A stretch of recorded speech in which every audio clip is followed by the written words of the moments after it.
With the volume profiles, mountain and valleys, you can mainly use them for what I work best on stocks, long-term stock analysis, and commodities. You have the mountains and the valleys, and each mountain has a peak and has a valley. So most of the time one mountain has two valleys.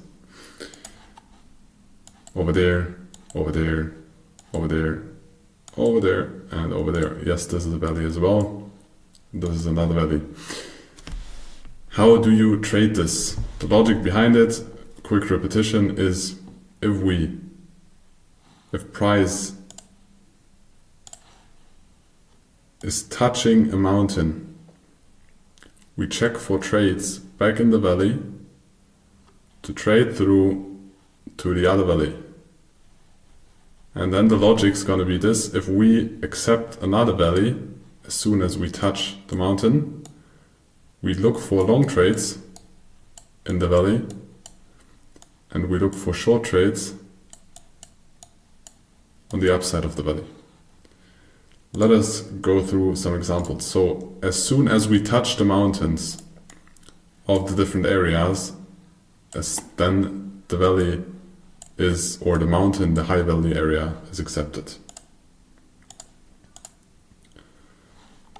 So we have a low volume node down there, a low volume node down there, and we have a, you cannot really see it because there's already a white line, but a low volume node over there.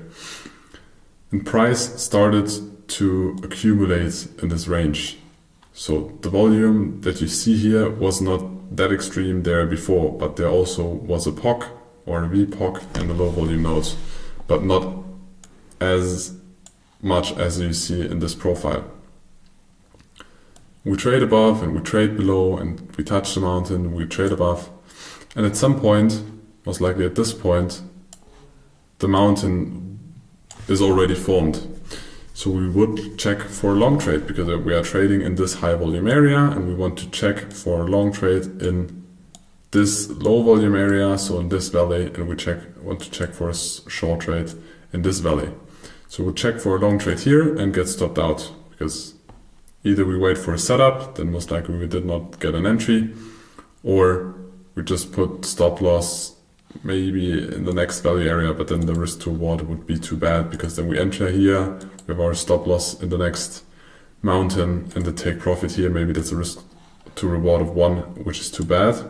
So we would check for a setup, maybe get stopped out, we break back in, but the break in also is very fast. Either we get a P and we can scale in with that, or we don't, or we miss the entry. So where do we check next for a trade? We accepted the new area again, and then we will look for a short trade on the upside, on the valley on top. So we'll check for a short trade over there. Again, either P setup, B setup, confirmation with finished auction. So we check and trade to the downside. We did not reach our take profit fully, but we most likely took partials on the POC or VPOC, and then we break out.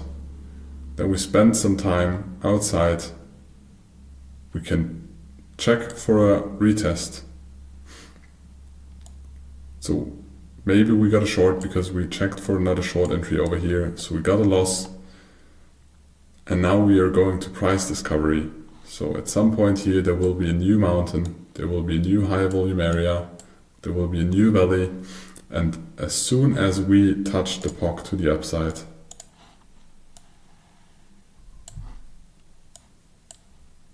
then we can check for long trades in this valley and continue for long trades.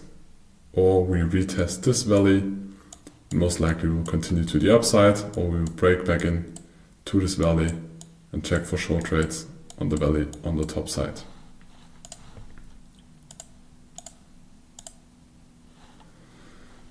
So in this case, we also have a mountain. You can see here, but that mountain in the beginning was not that extreme as it is now. So it was less. So we had a price range, the mountain developed, we accept that the mountain at the beginning most likely was smaller. The more time we spend in here, the bigger the mountain got. So we can check for long trades in this valley down here. Because we accept this price range, we can check for long trades down here, because we have our valley here, or we can check for short trades up here, because we have a value over here and we are trading in this fair value range. So we trade to the POC, to the mountain, then we go back to the valley, and at this point we will check for a short trade. And when we trade through it, we will check for a long trade here. I think it's the Russell. We'll check for a long trade down here to trade again to the other side. Until at some point we will get a stop out, we'll break out. And then we need to touch the new mountain.